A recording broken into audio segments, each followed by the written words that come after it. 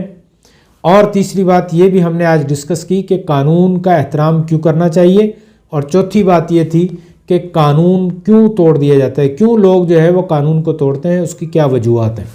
اس کے ساتھ ہی میں آپ سے اجازت چاہوں گا، اگلے ٹاپک تک کے لیے مجھے اجازت دیجیے، اگلی ویڈیو تک کے لیے، اور اپنا خیال رکھیے گا، اپنے پڑوس کا، اپنے رشتہ داروں کا، دوستوں کا، اور ملک کے قانون کا لازمی خیال رکھیے گا، ملکی قانون کا احترام کریں، اسی قانون میں ہی ہماری بقا ہے۔ اگر ہم امن و سلامتی چاہتے ہیں تو قانون پر سختی سے عمل درآمد کریں، خود بھی کریں، اور اپنے بچوں کو جو ہے وہ بچپن سے ہی گھر میں ہی قانون کا احترام کرنا جو ہے وہ سکھائیں، تبھی جو ہے وہ ہم اس زندگی میں، اس دنیا میں کامیاب ہو سکیں گے۔ Thank you very much. السلام علیکم ورحمۃ اللہ وبرکاتہ۔